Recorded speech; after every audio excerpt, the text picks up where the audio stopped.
Oh yeah, blah. That was Oh cool. my Yeah, God, is somebody going to play an opening video or some shit?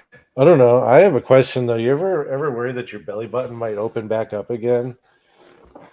No. Oh, okay, maybe just me. Have you ever seen a goose kissing a moose? Down Yes. by the bay. Yeah.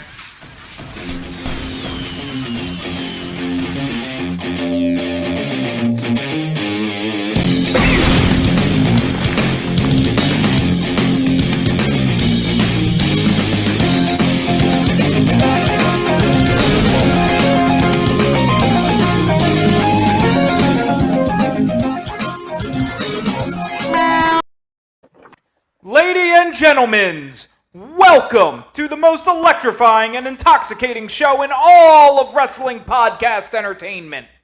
Or podcast or entertainment or whatever the hell we do. Lady You know, and gentlemen. I'm being realistic about our I audience. love it, dude. It's the best intro ever. That's Dozer. He's back. We rescued him from the Hey! El Salvadorian Bitcoin You mafia. owe me one and a sixth bitcoins. You owe me, yeah, Bitcoins. Um, that's Dozer. He's back. I'm Isaac. That's Shane. They were such good shoot. The podcast about anything and everything in wrestling. And some things not in wrestling. Fuck. You know what? Yeah, you got some energy. You got some energy in me, and that's a problem. Man, Dozer's back, and so is Ethan. What's up, E? What? E-Dog! Miss you, man. I'm gonna drink to that. Well, you know what? As you begin your drinking tonight, I am going to start us off with something new because, much like the Iron Sheik, Al Snow is the treasure trove of shitty posts. Except he doesn't hate Hulk Hogan. Oh, yeah. Today, we have interview. extra virgin olive oil. Is just like regular olive oil, but with more Star Wars action figures. Funko Pops, dude, living on the fucking wall, man. Oh, definitely the Funko Pops. Are we doing quotes and shit from people now? I got a book. Well, no, I just found that today, and I went, well, fuck, I am saying that instead of Shiku. No, you are not reading Jim Morrison poetry. For the love of God, we have 3 people watching, and we want to keep them, damn it. And we've already lost one of We, them. we lost They 2 heard Jim at Morrison. the threat of Jim Morrison They're gone. poetry. All right. I was gonna read Cockpit, but Well, you know what? You know what? I think we should try to keep the 2 we got going on right here. all right. Chic of the week. Chic of the Chic week. of the week. Chic of the week. Chic of the week. Chic of the week. Chic of the week. Wow. Yeah, I He's can back. move my mic now. He's This back. is bad. What are you drinking today, by the way? Excuse me. Oh man, that was very unladylike. Today I got Jack Daniel's single barrel rye from the Virginia Nice. Bourbon Mafia. Lego my ego. Go fuck yourself. Hell yeah! Dude, oh my god, are you fucking serious right now? Like, oh my fucking ego. All right, so He at getting work- that sponsorship money now. No, dude, you Fuck don't the know. monkeypox. This shit fucking rubs me so like in such a weird way. So at work, I cook breakfast and I go through probably like 10 to 20 dozen eggs, every day or so. And so I had a prep cook and he would crack me my eggs, and every single time he would label it Lego my ego. And like it started to literally just drive me insane because like We do have big egos. I wanted him to fucking Who egos is are the great. user?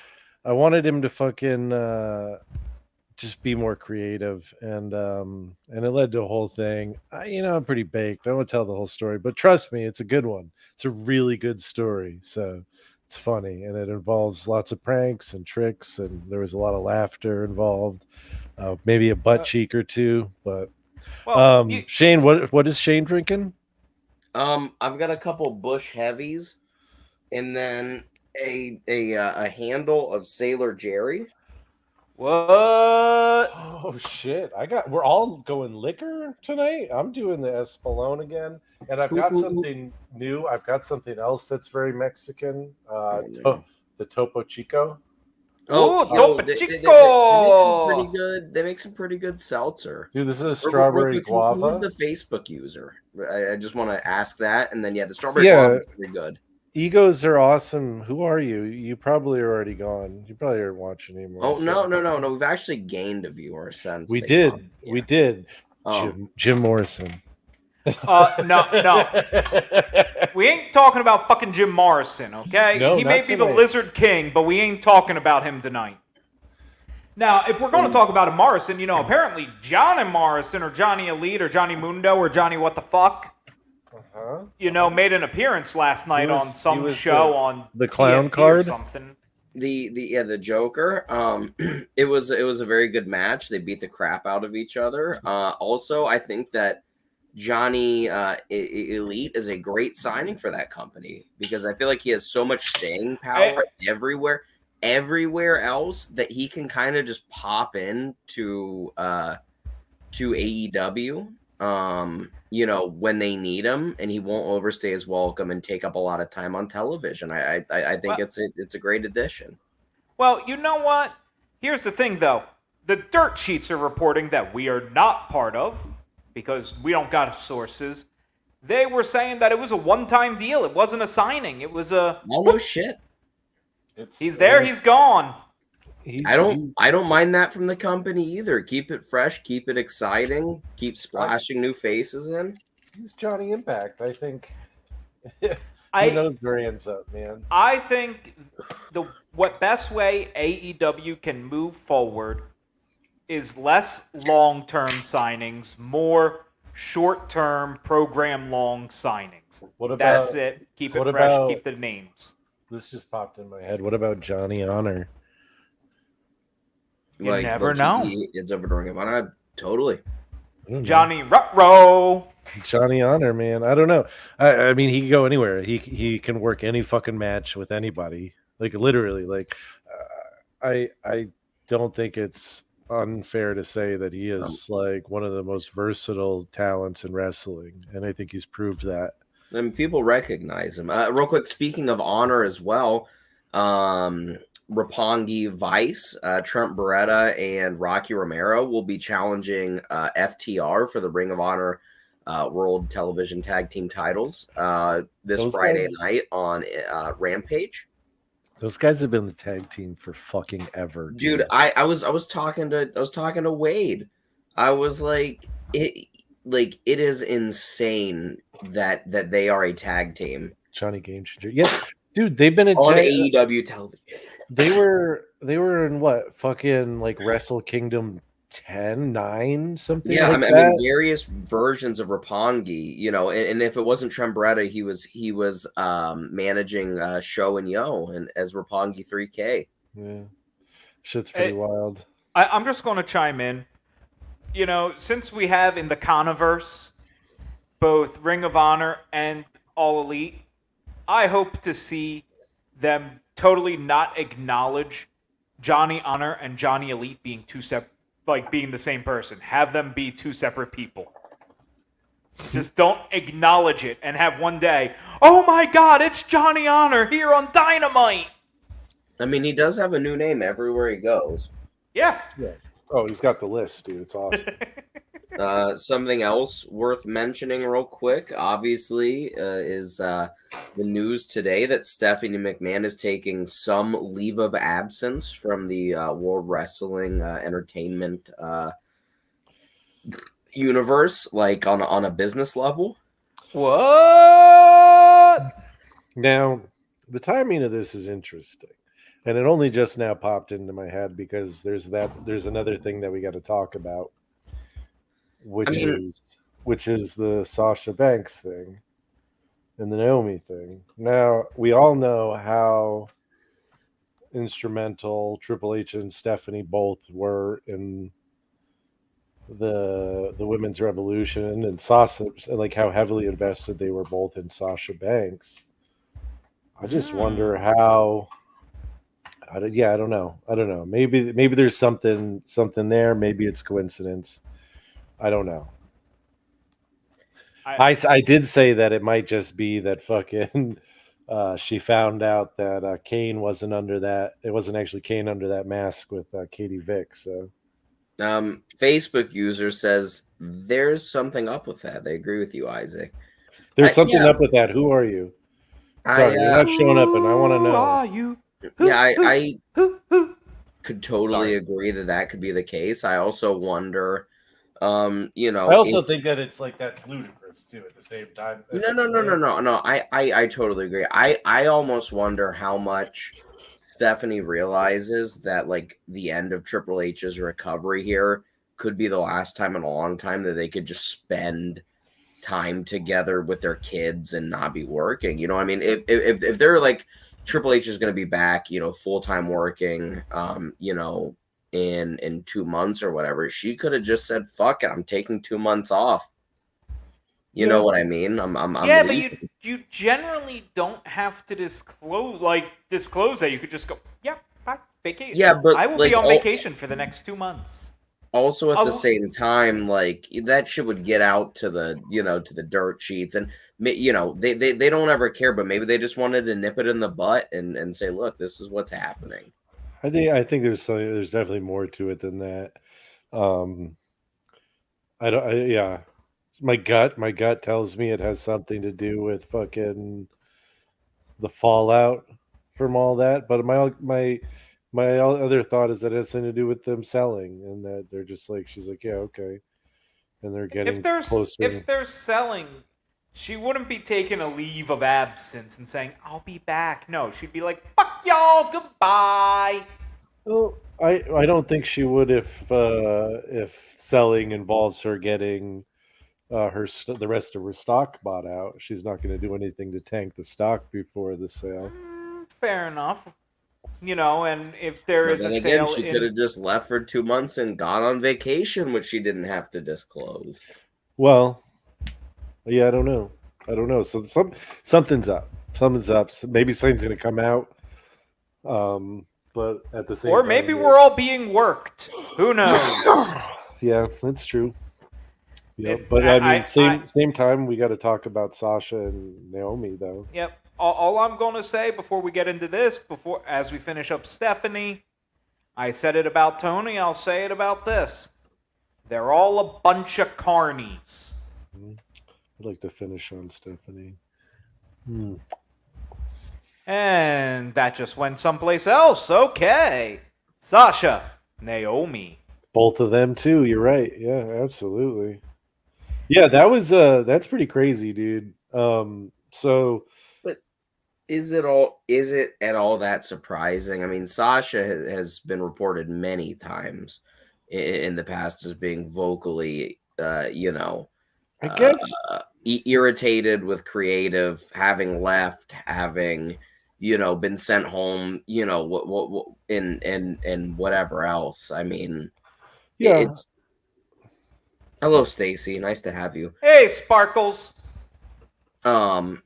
But I mean, you know, if it's real, and I would tend to believe it is real given the way everything went down, I cannot blame them on a real level, but also at the same time, I cannot blame all of the WWE talent that is apparently, you know, irritated with them for leaving. I mean, but then you have the ones that are standing up for it too. I mean, Shayna Baszler's standing up for it. I mean, there's a bunch of people that are. Yeah, no, I mean, and so I don't know how much I buy the. You know, it's one of those weird things because, you know, Sasha has the reputation of being unhappy. And you have Naomi who has tangential stroke being a tangential member of the bloodline. But let me interject there. But she also has a history with said bloodline and drunk driving and like mouthing off to cops and being not the smartest when it comes to knowing when to fucking shut up. That's the bloodline in general, minus Roman. Yeah, I mean it. You know. So I don't know. I mean, there's two sides to the story, and I don't fully believe either one. I definitely don't believe what WWE says. Oh no, they're spinning it. They're carnies. They're telling the lies. I think, there's three sides to every story. Your version, my version, and the truth. I think the truth leans more towards Sasha and Naomi's, Absolutely. 100%. but I'm Yeah. saying they're not completely innocent either. Yeah. Well, I know that. I mean, I think it was 2018 or 2019 the last time Sasha signed a contract. It's been a while since she signed anything. The Dirts are reporting that Naomi's contract may be up soon. And you know what? If nothing else, I kind of applaud them for potentially standing up for a belt. And for what they believe in, because Yeah. honestly, like if that was the plan of having them in like a weird match that one of them pins the other one and fucking then I mean there's so much, like it didn't make any sense. And yeah, I don't know. From everything everyone's talking about, like everyone is always talking about how like the booking, the creative, like the atmosphere backstage, the toxicity there, right? They're always talking about how bad everything is. And then when somebody like stands up for it, like you have these stories coming out about, oh yeah, someone like this, someone's saying the locker room doesn't have her back. The only people who are probably saying that are the fucking people who are helping spin it. Like that's probably coming from Dunn and all those guys. Because honestly, like if by everyone's standard it's a shitty working environment and no one does anything that makes sense, having two women that are fucking great wrestlers, honestly, and like, well, I mean, Naomi's all right, but fucking Sasha's incredible, and like standing up for themselves, like I don't know, like it seems to me like you would have some support there. It doesn't ring true that everyone's pissed off because the only thing you'll see on social media is people having her back, except for Zack Ryder. But that shit was fucking funny. Did you see that? Yeah. His tweet was fucking hilarious. He got fucking worked CM Punk, dude. Did you see? CM Punk responded like all pissed off at him. It was so funny. I was like, damn, dude, you worked CM Punk. Zack Ryder, best heel in the business currently. He worked him into a shoot. Like legit, it was awesome. I was like, I had to read it like 4 times to just make sure I was seeing what I was seeing, because I'm like, it was a great tweet. Looking back, had I had the courage to take off that neck brace and put it on the Vince's desk or fucking Johnny Ace's desk to defend the honor of my internet championship or whatever. It's just like such a good tweet. The tweet, we could find the tweet somewhere, I'm sure. Also, not gonna lie, the Internet Championship may have more prestige than the WWE Women's Tag Team Championship.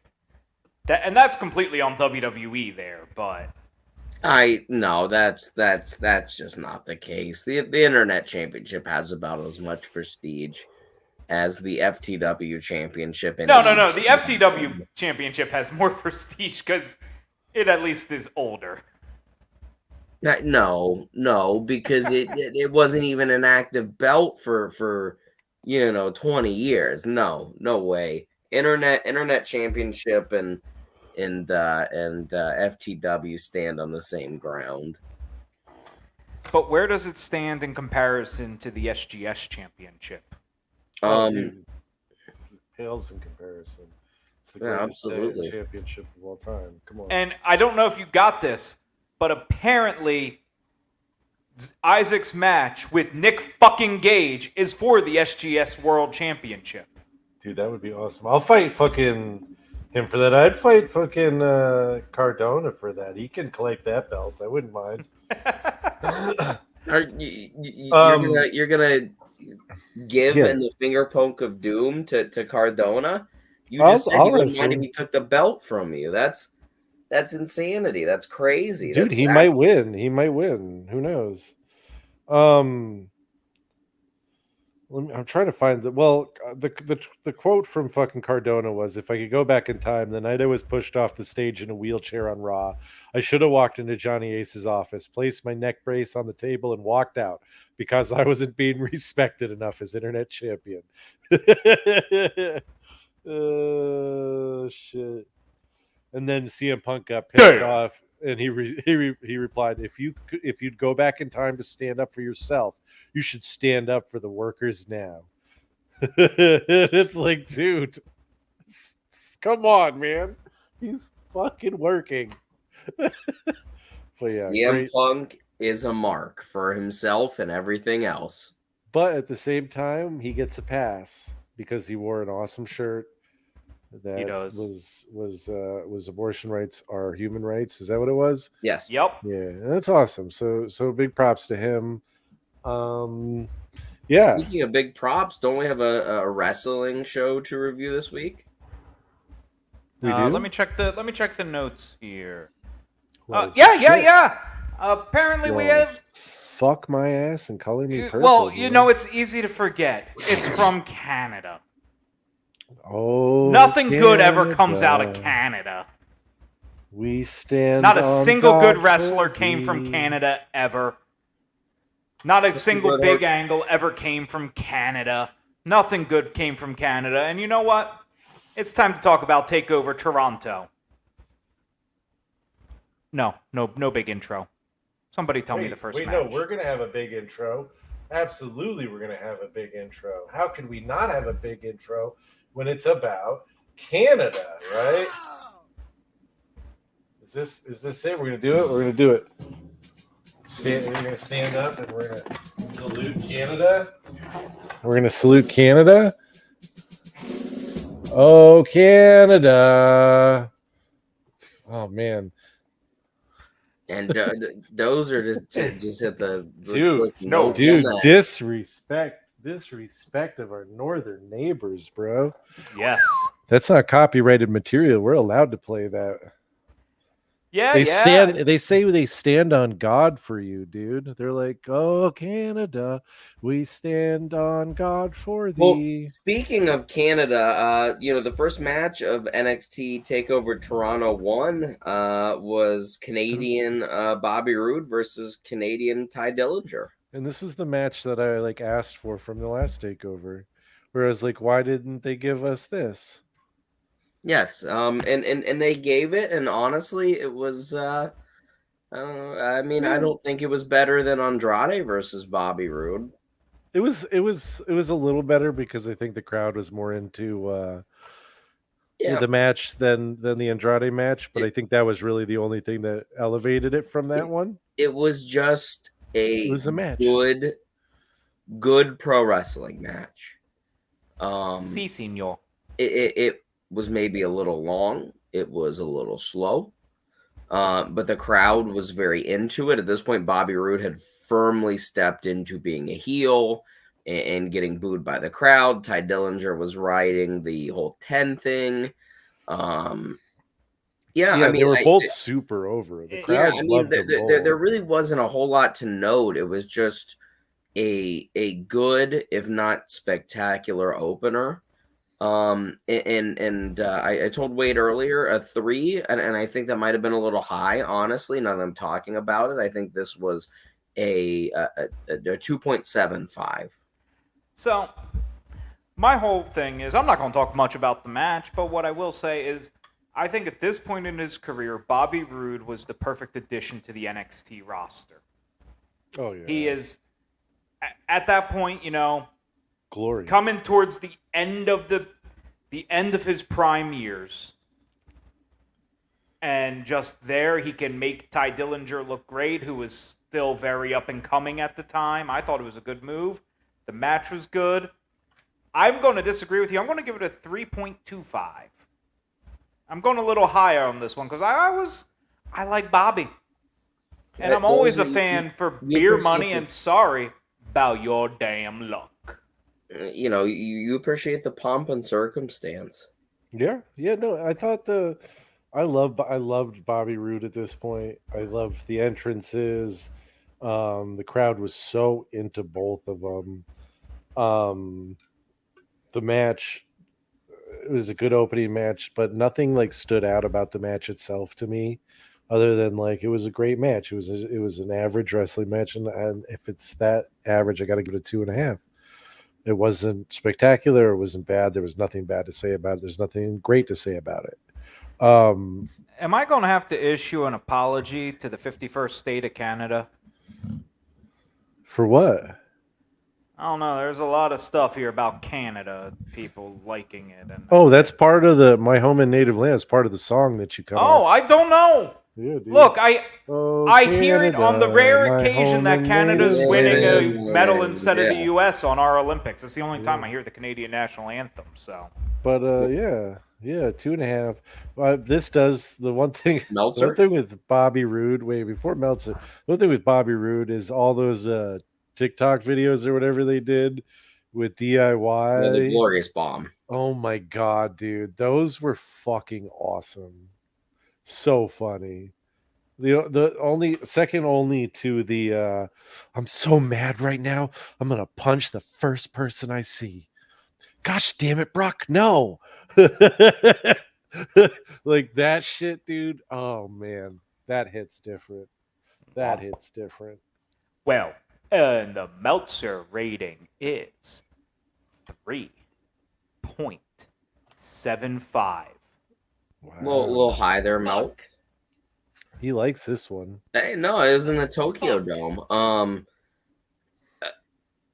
Yeah, so speaking of Canadians in a Canadian land, there's the Authors of Pain versus Team 61. Ooh, Which is- TM61, a Pokemon reference. I got that one. Wait, is it really? Yeah. Yeah, it's a I Pokemon reference. have no idea. So enlighten me, and all the other people are too old and stupid. Isaac, I'm not that much younger than you. Yes, you are. Let's just pretend. Okay. Well, so in Pokemon, you can get these. You can teach your Pokemon little abilities. You have HMs, hidden machines, which are good for multiple uses, and you have TMs, technical machines, that are good for one use. And they're all like HTM61. They're all just numbers. And what is six? What is 6-1 in the Pokemon universe, Dozer? I have no fucking clue. Go look it up. That's your job. Oh, okay. God damn it! I thought Shane was gonna drop a Pokeball. I thought so too. A Like, Poke knowledge Is ball. it flight? It honestly might be flight. Hold on. I gotta go to Bulbapedia. Fuck, dude, I don't know what any of this means, but I do know that fucking there's like is there a oh no, that was just a meme. Never mind. It was like a Lizzo slash Pokemon meme. It was like Lizard, and it was a very thick Pokemon with a big fat ass. So And I was can like, tell yeah, you, I could dig that one. Bulbapedia tells me where to find it, but nowhere does it actually tell me what the fuck it does. Well, you know, who knows? All I know is that this match was pretty fucking good.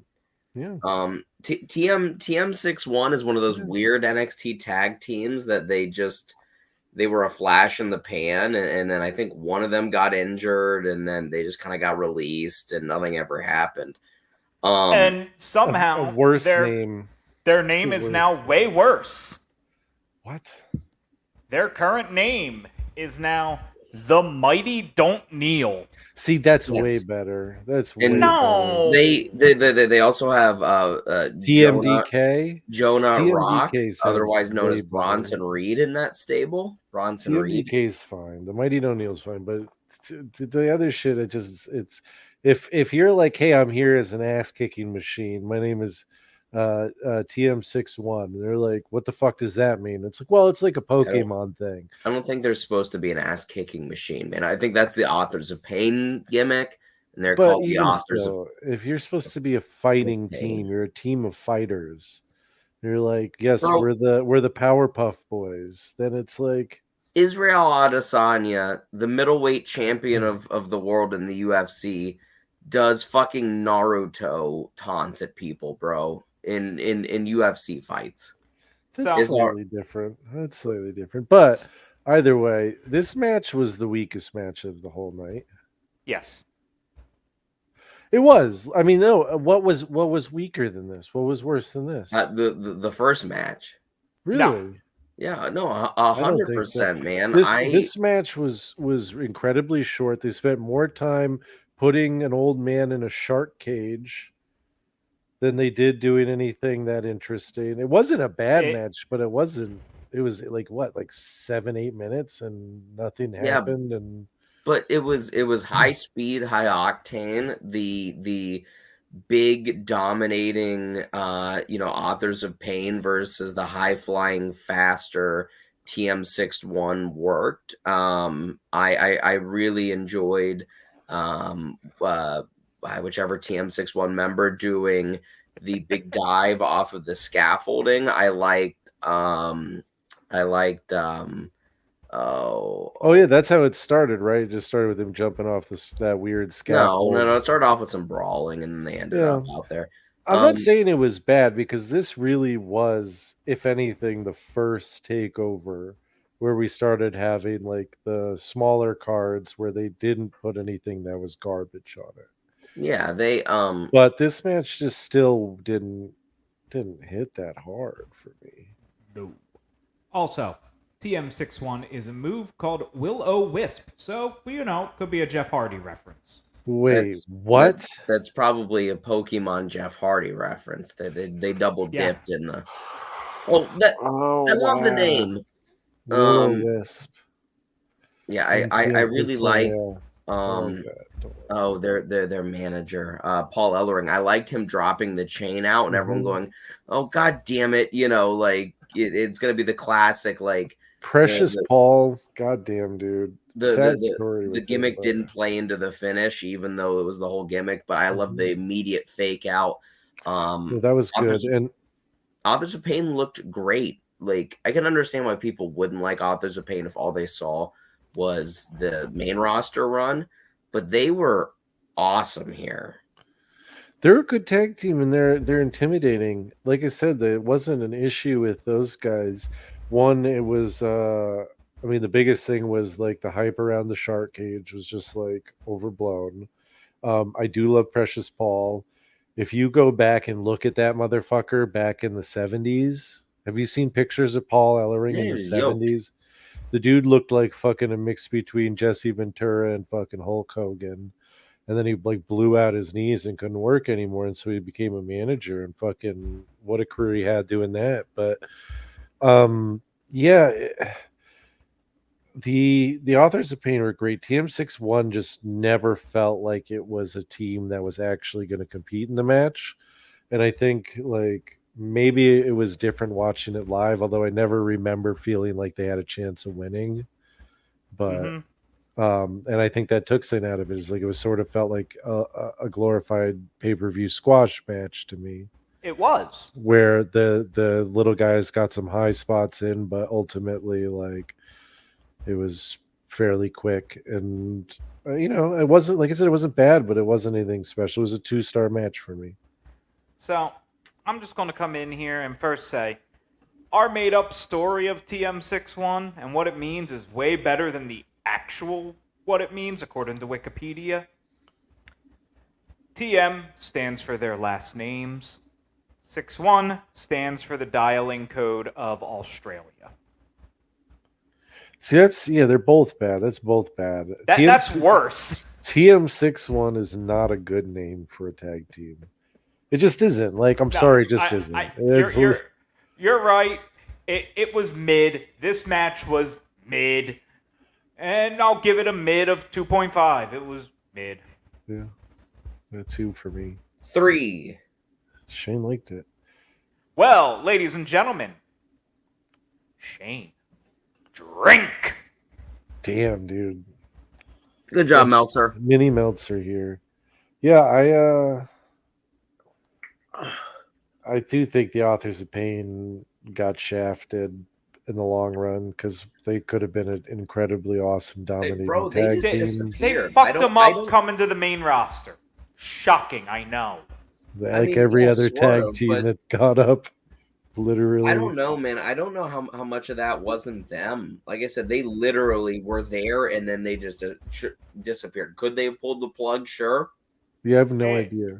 But I Here's mean, it was so strange. here's All what these- gets me with a lot of these main roster call-ups. Vince doesn't want to bring people up to the main roster, and he wants the whole main roster to speak decent enough English to cut their own promos. Fine. Whatever. The problem being, you're calling yourself the World Wrestling Federation. You are allowed to have people that don't speak English or don't speak it well. They did not speak it well, as noticed from their promos. Yeah. It's hard. And sometimes bad guys not speaking English works better. I will say there was a really good visual after the match when they were presenting them with their trophies, and they were flanked by Triple H, Paul Ellering, Dustin Rhodes, and William Regal, and I was like, Jesus. Yeah. These are some real dudes to be surrounded by in the first really big match of your career. Yeah, it felt important after, but yeah, again, the match itself didn't. It was too short for it to be. I mean, that's why I say like this is almost the beginning like of them realizing what they could do with like 4 or 5 matches on a card and giving them the time to work. But yeah, next we had what? We had The reason why it wasn't long enough. The best fucking shit of the fucking whole shit of the shit, dude. We have DIY taking on FTR in a 2 out of 3 falls tag team match for the NXT tag team titles. 3 out of 3 boners, dude. 3 out of 3 boners. This shit, dude. This is like, I think I even said it while I was watching. I could watch this over and over again. Just these 4 guys work together. Like forever. Like if like there's just something about all 4 of them. They're all incredible on their own. Like every one of them, you put them in a match with somebody else, they're gonna put on a fucking banger. I think they proved that. Dax was it Dax who fucking had that match on the Owen Classic with Punk. Yeah, you have fucking Gargano, you have Johnny, you have Ciampa, fucking all those guys, like all 3 of them can put on incredible matches. You disrespect Cash Wheeler, dude. When's the last big match that he had solo? I haven't seen any. That's why I didn't say. I know. I mean, he hasn't had a whole lot. I mean, but yeah, I don't believe that he couldn't step up to the plate. The last big solo match he had was against Dax on AEW to qualify for the Owen Hart. Okay. And they both came out as a tag team to the same theme and did the whole tag team entrance, walked each corner, faced each other, walked to the center of the ring, shook hands, and then and I'm sure it was a good match. So like I'm saying is like I all these guys can work really well like with anybody, and you put them all together and it's truly something special. It really is. The reason why it's so special is because these tag teams do tag team maneuvers, and it's just something that WWE main roster just doesn't do. Teams doing new things as tag teams and finding out different moves to do, and different ways to hit moves. Tag teams in WWE oftentimes feel like different singles matches taking place in the same confines of a one pinfall match. These teams melded singles, tag teams, and everything in between. Towards the middle of the match, Johnny has already been pinned off of a shatter machine. He's trying to fight his way towards the machine where he's like comes off the ropes. Yeah, and he lands on his head. And they just fucking spike him at like a 90-degree angle. The Revival do something really interesting and try and cut him off, but not take out Tommaso Ciampa, which is different because usually you'll see him run, smash the corner, and then turn around. and he does the kickoff DDT, and he sells, and he's getting ready to tag Ciampa in, and then Dash comes from under the ring, and you have no clue how the fuck he got there. But they did the same spot at the last pay-per-view. Oh, 100%. The Revival loves the under the ring spot. They do that.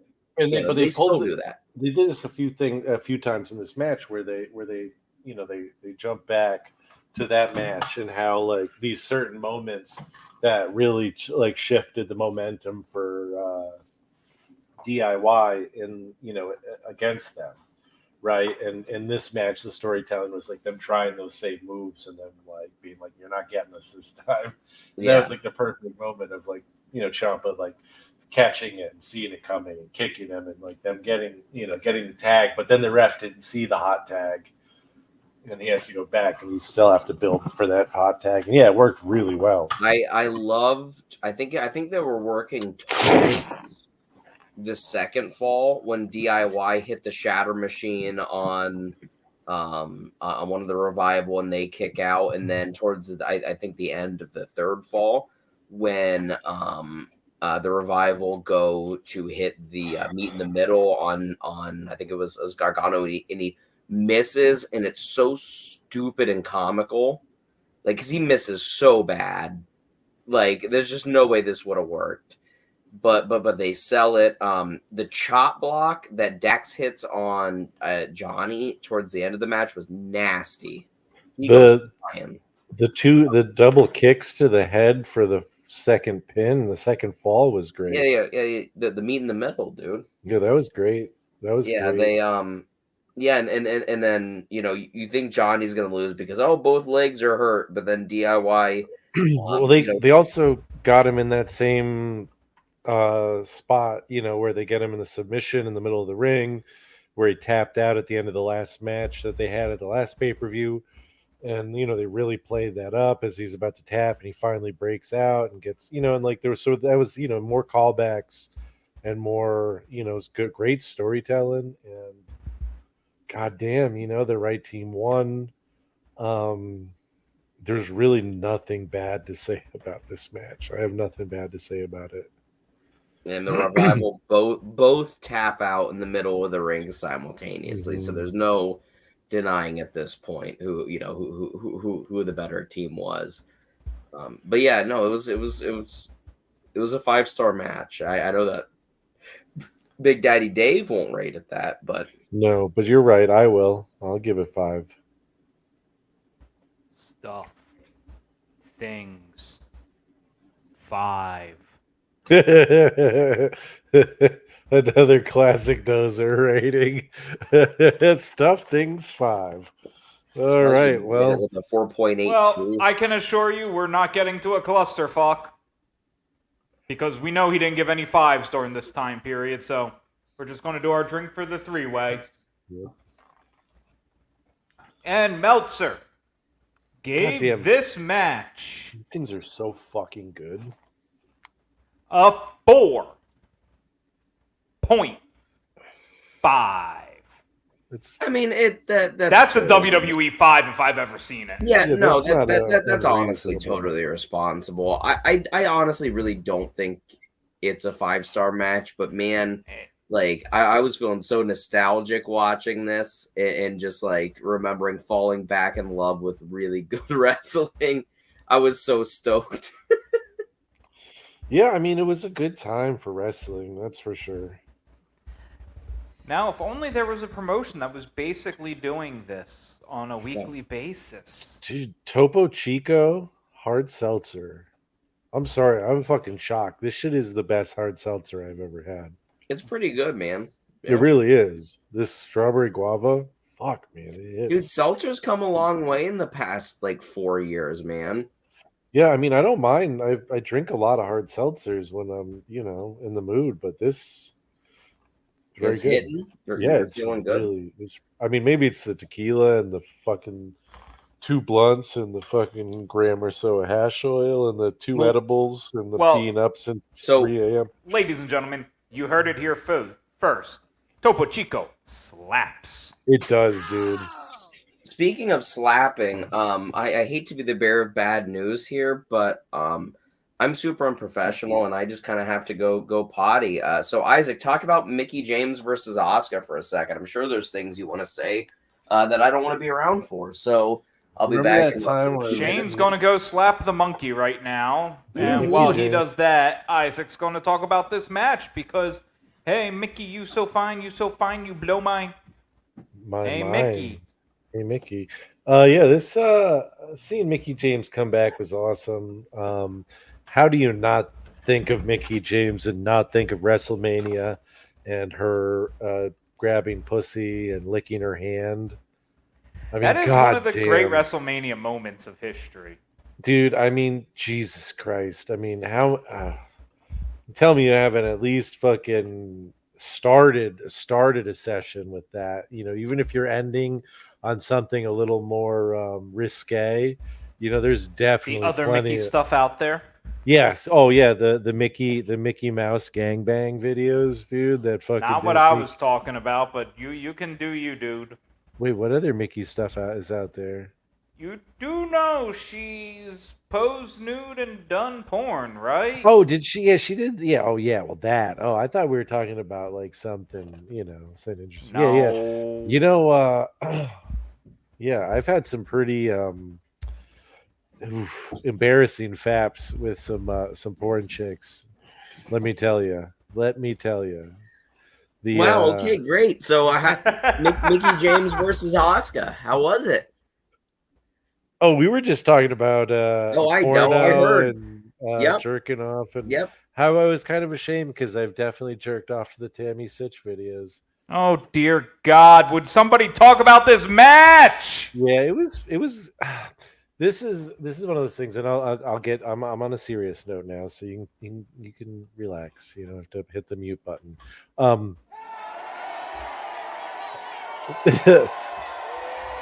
This match I remember vividly watching the first time. I remember the hype to it. I remember being so fucking stoked for Mickey to come back. And I remember feeling like at the time the match was in just like an incredible match, like a great match from somebody who had been out of the ring for a while, had been wrestling, had been working, and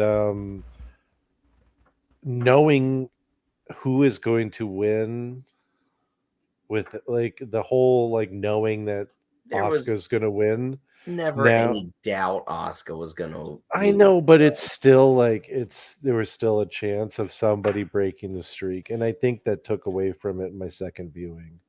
And I think that's really the only bad thing I can say about it. That's what I've been saying about all these Oscar matches. Yeah, honestly though, I mean, it really is. It's like watching Undertaker WrestleMania matches. Like you're not quite as invested in it because you know the outcome. Whereas like when you're watching an Undertaker match live, yes, like I mean, you knew going into WrestleMania 30 that Undertaker was going to beat Brock Lesnar. You knew that. He's right. There was no chance, there was zero chance that Undertaker was going to lose that match. But he did. And that's the thing is like you never know. Like it could happen at any point. And I think that's what makes it extra exciting. Did they fuck it up by having Asuka lose her first main roster match at WrestleMania? Yeah, huge, big mistake. Huge mistake. Probably one of the biggest mistakes they made with women's wrestling. But that doesn't take away from the fact that it was an awesome match. And it deserves at least a 4.25. You are out of I loved your it, dude. I loved it. fucking mind. Yeah, dude. Hold it on. was Let me get great. this for you, Shane. Let me get this for you. What the fuck?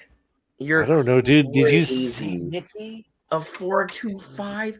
Mickey wasn't really out of the ring though. She had wrestled plenty of other places, just not WWE. Does Impact really count at this The- point in history? Yes. About?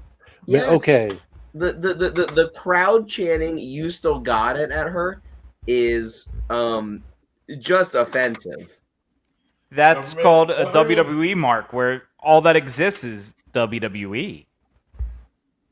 Isaac's going to speak Spanish. Government warning. According to the Surgeon General, consumption of alcoholic beverages impairs your judgment and may add 0.75 to 0.5 to 0.75 stars to any rating. I mean, absolutely, because Not bad. it was a good match, but I'm still gonna go with it because I remember vividly loving this match and thinking it was a 4.5-star match when I watched it. And I remember thinking this time that it was a 4-star match. And I'm gonna split the difference between those two Isaacs and give it the 4.25. this match exists solely because they were in between NXT women's eras with Asuka solely at the top. They had no clue who was going to face her. They wanted to use Mickey and the rest of WWE. They didn't know how to bring her back, so they brought her back for Asuka. It was a great veteran. It was a great veteran versus up-and-comer story where Mickey was smart and Asuka, you know, was young and hard-hitting, but Mickey was smart and kind of the elder, and everything worked the way it should. But Mickey James never in her life at this point was going to beat Asuka. It didn't matter live. It didn't matter. I'm not arguing that. I'm not arguing that. Pre-watching, but you never know. You never know. They've done fucking dumber shit. They have, and maybe not in NXT, but they have. And so to say that there's zero chance when you're watching it live, there's only zero chance now because we already know the outcome. Yeah, but that's the thing is that we're not watching it live, and I don't have a star rating remembering of the first. I mean, I remember watching, I remember enjoying it, and I enjoyed it here, but I don't have a star rating to like even out, and therefore I honestly and legitimately think it's a 3. I enjoyed it the same amount I enjoyed TM61 versus the Authors of Pain. I'm not going to argue with you. I'm just saying that's all I remember. That's what I remember. Dozer? I think I'm going to agree with Shane that I enjoyed it the same as I enjoyed the Authors of Pain and TM61. Really? No, not that one. No, not that one. I was about to say, Jesus, dude, that wasn't good. No. I was gonna say, same idea. Ty Dillinger and Bobby Roode. I enjoyed it the 3. Same as that, so a 3.5 for me. Oh yeah, okay, there you go. Which means, God fucking damn it. Drank. I agreed with Big Daddy Meltzer, and he gave it a 3.5. Which this, I believe, brings us to our main event of the evening, as we have Samoa Joe taking on Shinsuke Nakamura for the NXT Championship. This is another great match. These guys are so much fun together. They have such complementary styles. At this point, before either one is entering the sunset of their career, was there any chance they could have put on a bad match? Other than like Samoa Joe blowing out both of his knees in the first second of the match, I don't think there was any way they could have put on a bad match. Needing to dab his forehead with a towel because he was bleeding. They wouldn't put. They would have put on the bad match. That would have been WWE. No, but they wouldn't put on a bad match today. I'm just saying it's firmly at the point where there wasn't even a doubt they were going to put on a good match. Yeah, this slap, dude. This shit was good. Yeah, this match was very storytelling based as well, just like Revival versus DIY. And the commentators are playing this up as well.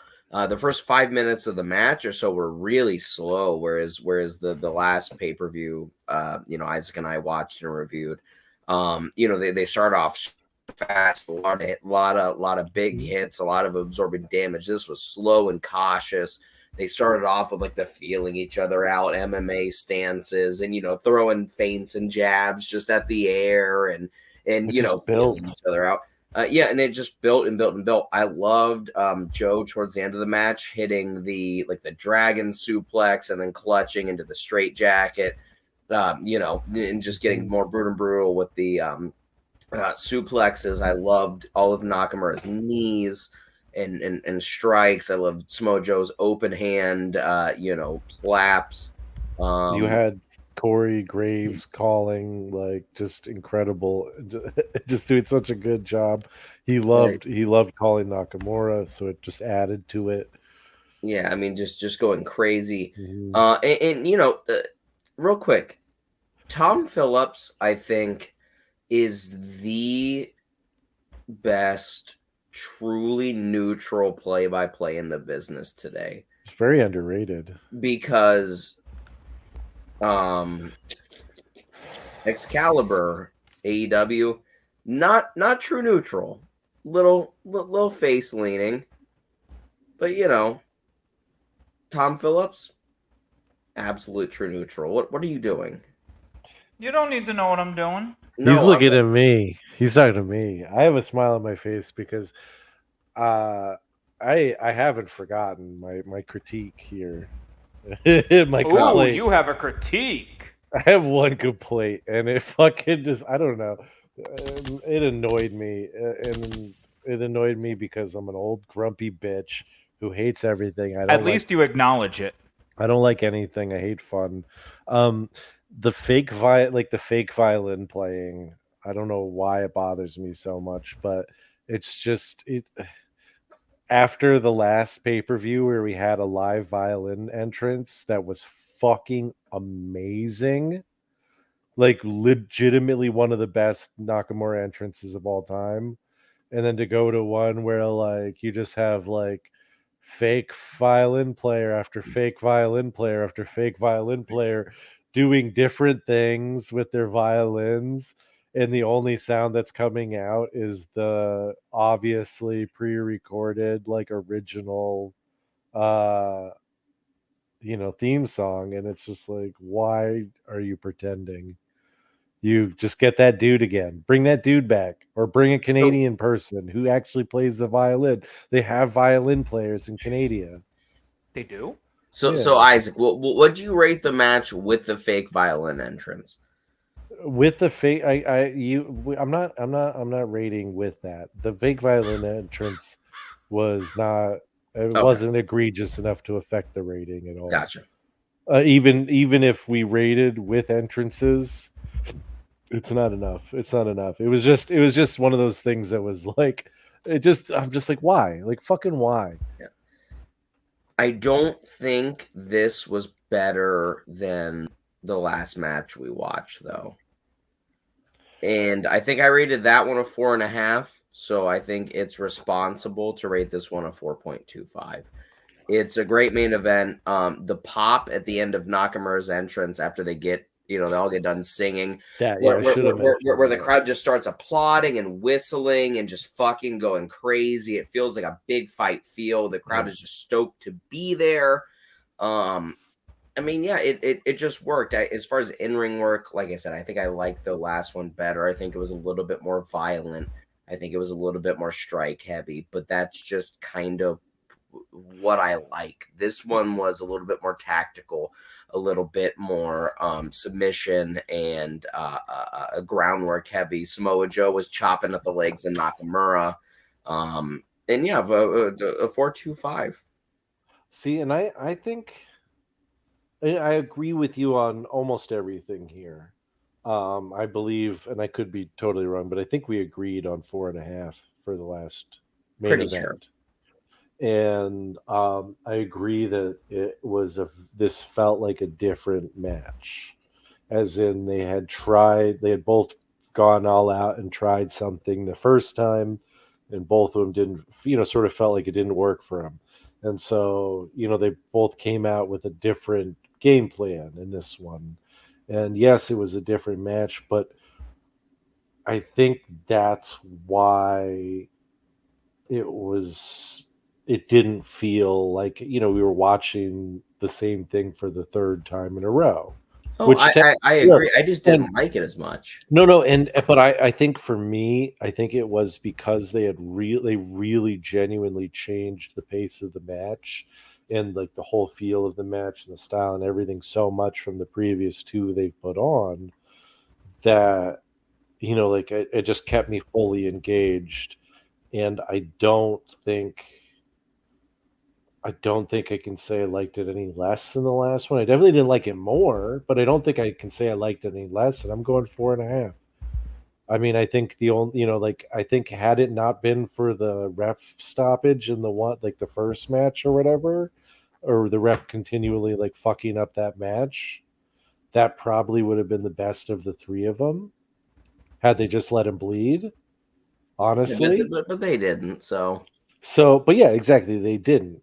So I think, it was, I think I might have rated that one like a 4 or 4.25, but I think these two are solidly on the same playing field. I couldn't say which one was better. And I think that's a pretty solid rating for it.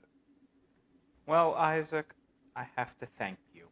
I have to thank you very, very much. Yeah, you finally got the dick pic I sent you on Snapchat? No, because I don't have Snapchat. Oh, that's why. I wonder. Well, somebody named Steven Dozer's really upset with me. God, you probably sent it to Yost. Let's be honest. He's not upset with me. He used to send me pictures of him pooping all the time. That doesn't surprise me, but no. You saved us from a clusterfuck. Because I'm giving this a 4.25. Big Daddy Meltzer gave it a 4.25. Well, you're welcome. Thank you, Isaac. I still got a drink, but I don't have to finish it. I was thinking about 4.25, but like again, I said, like I honestly I can't say I liked either one more than the other. I think they were both awesome matches because of their uniqueness and how like they continue to tell this fucking awesome story. Well, thankfully, it's the last time we'll see it. And speaking of the last time we'll see it, what do we rate NXT Toronto Takeover as a whole? It's close to a 4. It's pretty close to 4. 3.5. 3.75. I think I'm going to 3.75 too. I did like this show a lot.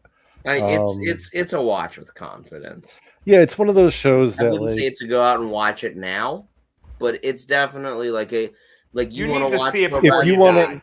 If you want to see the first show where NXT like starts to realize what they have in their pay-per-view format, this is a place to start here, because this one is a good one. You won't have any, there's nothing bad, and this is the first one that starts off where there's not a bad match on it, and from here on out there won't be. It'll be fucking just better and better. So start your NXT journey here. Take it from us, we've watched them all so far. Well, you guys have. Yeah, well, whatever, that counts. You're part of us. Speaking of the journey, next week we have a Royal Rumble 98. Yeah, we're watching Royal Rumble. We're changing years. Thank fucking God. And I'll tell you what, I've already watched this, and I'm going to watch it again because this. Hey, Royal Doofy, Rumble, you can stop for a minute. Yeah, we're not done yet. You could try and leave, but the more you wave and the more you try and get off, the more I'm just going to fucking slow this down. No, I watched this, and this is a truly an incredible Royal Rumble match itself. Main event, really good, but this whole pay-per-view, with the exception of maybe one match, 2 matches, there is matches. No, I don't think it's really that bad. I mean, there's a minis match that's not really like that good. There's something. Thank you for listening to this edition of Such Good Shoot. If you are on YouTube, please remember to like, subscribe, and ring that bell icon. Or subscribe to us on your favorite audio catcher. Or finally, if you're on Facebook, leave a comment, like the video, and make sure to share it out to all your friends.